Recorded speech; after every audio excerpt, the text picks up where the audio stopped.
कृपया अपना शुभ नाम बताएं। नमस्कार, मेरा नाम डॉक्टर भूपेंद्र है। सर, आप कहाँ के, लखनऊ से नहीं हैं? मैं दिल्ली से आया हूँ। जी। इस फाउंडेशन में इन्फेक्शियस डिजीजेस में ग्लोबल हेल्थ में काम करता हूँ। सर, आज जो कॉन्फ्रेंस लखनऊ में लोहिया हॉस्पिटल में ऑर्गेनाइज की गई है, उसमें आप पैनल डिस्कशन के एक मेंबर थे। किन विषयों पर चर्चा हुई, कुछ बताएं। ये जो कॉन्फ्रेंस है ये इसलिए ऑर्गेनाइज की गई है जी। कि आज की तारीख में जो मोस्ट वैक्सीनेशन है जी। वो बच्चों के लिए होता है। जी। लेकिन बहुत सी बीमारियां हैं जो बड़ी उम्र के लोगों में होती हैं, जिनको हम वैक्सीन से बचा सकते हैं। जी। तो यहाँ पे लाइफ कोर्स वैक्सीनेशन या समझ लीजिए एडल्ट वैक्सीनेशन पे चर्चा होगी।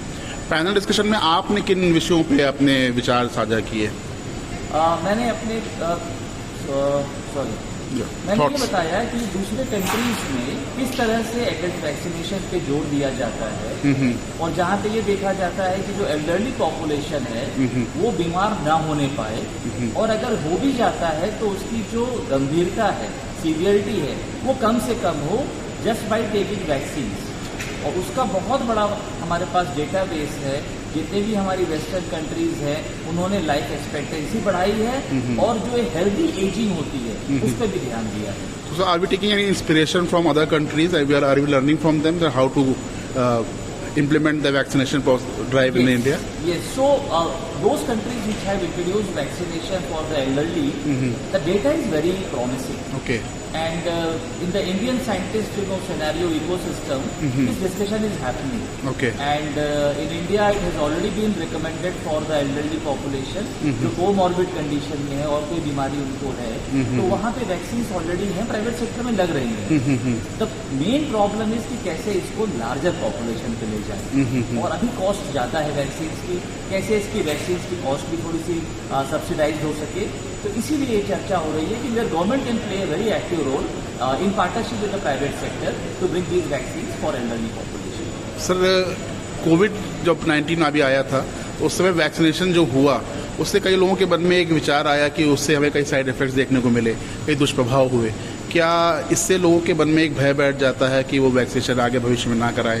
उनको कैसे हम इंस्पायर कर सकते हैं? क्या है? देखिए, होता क्या है, दो पार्ट है इसके। एक पार्ट साइंटिफिक पार्ट है, एक पार्ट सोशल पार्ट है। साइंटिफिक में ये होता है कि जितने भी एडवर्स इवेंट होते हैं उसकी प्रॉपर रिपोर्टिंग होती है, प्रॉपर एनालिसिस होती है, और जितने भी हम डॉक्टर्स हैं या साइंटिस्ट हैं, हम में से कोई भी नहीं चाहेगा कि किसी को हम हार्म करें। एक बहुत बेसिक सी बात है। जैसे लोग कार बनाते हैं, नई कार बनाते हैं, तेज चलने वाली कार बनाते हैं, एक्सीडेंट्स भी होते हैं, पर कोई कार मैन्युफैक्चरर को ये नहीं बोलता है कि आपने फला कार बनाई और मेरा एक्सीडेंट हुआ आपकी वजह से हुआ। एग्जैक्टली है ना? उसकी इन्वेस्टिगेशन होती है, जांच होती है, निकल के आता है भाई या तो रोड की प्रॉब्लम थी या कोई सामने आ गया या आदमी नशे में था। We have all the reasons. Similarly जितने भी वैक्सीन के बाद इफेक्ट्स होते हैं विच आर साइड इफेक्ट्स, इसका इन्वेस्टिगेशन होना चाहिए और उसका बाकायदा डिस्कशन होना चाहिए। इसमें कोई संकोच नहीं है, कोई शंका नहीं है। ऑन द अदर हैंड मेरा अनुरोध होगा उन लोगों से जिनको पूरी जानकारी नहीं है, प्लीज आके जानकारी ले लीजिए। मतलब बड़ा आसान होता है जिस विषय के आप मास्टर नहीं हो, उस विषय पे आपने कोई भी चीज कह दी और शायद वो साइंटिफिकली सही नहीं है। तो मेरा अनुरोध होगा कि जो भी सोशल मीडिया पे है या और लोग हैं जिनको शंका है, आप प्लीज आइए, साइंटिफिक कम्युनिटी के साथ बात कीजिए और हम लोग खुद बोलेंगे कि हाँ, इस वैक्सीन में कितने % कौन से साइड इफेक्ट होते हैं। इसमें छुपाने वाली कोई बात नहीं। ये हम सबके एज समाज हम लोग सबको साथ में मिलकर करना है।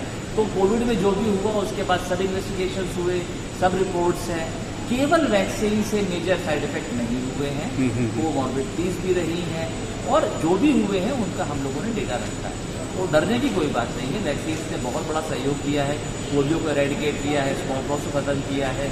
आज की तारीख में आप लोग डिप्थीरिया, पर्ट्यूसिस देखते हैं बहुत कम हो गया है, मीजल्स खत्म होने वाला है। ये सब वैक्सीन की वजह से हुआ है। तो ये साइंस है, let's take the science along with. Sir, adolescent girls के लिए HPV वैक्सीनेशन ड्राइव चल रही है आजकल, क्या लग रहा है, क्या होप्स हैं, क्या आउटकम रहेगा, कैसा रहेगा? मुझे बहुत खुशी है कि भारत सरकार ने इसको कर दिया, क्योंकि हम लोग से पहले 160 देशों ने कर रखा है और उन्होंने 9 से 14 साल की बच्चियों को ऑलरेडी इम्यूनाइज कर रखा है। आप ये सोचिए, आज से 15-20 साल 30 साल बाद जो कैंसर होता है, सर्वाइकल कैंसर, उसका लोड कितना कम हो जाएगा उन देशों में। एग्जैक्टली। हमारे देश में ये वैक्सीन अभी लॉन्च हुई है, केवल 14 वर्ष के बच्चियों के लिए लॉन्च हुई है।